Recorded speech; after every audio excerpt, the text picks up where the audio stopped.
अस्सलाम वालेकुम, मेरा नाम है फ़िज़ा अब्दुल मनान। उम्मीद करती हूँ आप सब लोग खैरियत से होंगे। गोहर पब्लिशर में आप सबको खुशामदीद।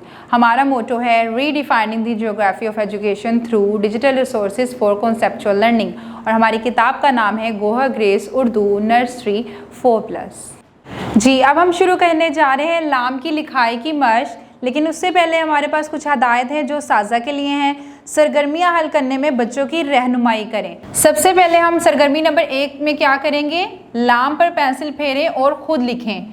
तो हम लिखेंगे लाम को पहले नुक्ते की मदद से और इसको लेकर आएंगे आखिरी नुक्ते तक। लाम लाम ल लाम ल। अब हम लिखेंगे लाम की इब्तदाई शक्ल, सीधी लाइन लेकर आएंगे और थोड़ी सी टेढ़ी, इस तरह से लाम की इब्तदाई शक्ल हो जाएगी मुकम्मल।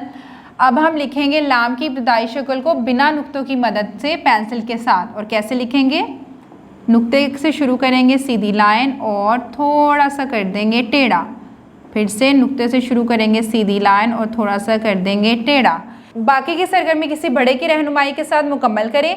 अगली सरगर्मी में हमारे पास मौजूद है दिए गई तस्वीरों के हरूफ अलग अलग करें। हमें क्या करना है, दिए गई तस्वीर के जो हरूफ हैं वो अलग अलग करने हैं। जैसे कि आप यहाँ पे देख सकते हैं लीची को लिखा हुआ है अलग अलग करके, लाम ल ई च ई लीची। अब इसी तरह हम लोगाच को भी अलग अलग करके लिखेंगे, यानी कि लाम को मुकम्मल शक्ल में लिखेंगे और वाव को लिखेंगे लाम वाव, ला उ काफ अलिफ यानी क अलिफ और टे लो काच।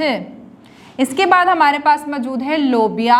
लोबिया की भी लाम की लिखेंगे मुकम्मल शक्ल और उसके बाद लिखेंगे वाव, फिर बे की मुकम्मल शक्ल लिखेंगे, ये की मुकम्मल शक्ल लिखेंगे और आखिर में लिखेंगे अलिफ। ऐसे ल ओ ब य आ, लोबिया। सरगर्मी नंबर 2 भी हमारी हो जाएगी मुकम्मल। आखिरी सरगर्मी में हमारे पास मौजूद है लाम से शुरू होने वाली तस्वीरों को मुकम्मल करें और रंग भरें। यहाँ पे हमारे पास मौजूद है लीची, गाजर और लोगाच, यानी कि हमें किस में रंग भरना है और मुकम्मल करना है खाके को, लीची में और लोगाच में। लीची में सबसे पहले हम करेंगे खाके को मुकम्मल, और लीची के रंग आपको पता है इसके नीचे वाले हिस्से में यहाँ पे आएगा लाल रंग। खाके को मुकम्मल करने के बाद इसमें लाल रंग भरेंगे और इसके अंदर यहाँ पे आ जाएगा सफ़ेद रंग। इसके बाद हमारे पास और इस वाली साइड में मुकम्मल कर देंगे हम लाल रंग। इसके बाद गाजर में रंग नहीं भरेंगे। आखिर में हमारे पास मौजूद है लोकाच। लोकाच को इस तरह से इसके खाके को करेंगे मुकम्मल। लोकाच में होगा पीला रंग और इसकी डंडी में हो जाएगा हल्का भूरा या गहरा भूरा रंग। इस तरह से हमारी सरगर्मी नंबर 3 भी हो जाएगी मुकम्मल। उम्मीद करती हूँ कि आपको लाम की सरगर्मी समझ में आ गई होगी। किसी बड़े की रहनुमाई के साथ इसको दोहराते रहें ताकि रवानी बनी रहे। अगली वीडियो तक के लिए अल्लाह हाफिज़।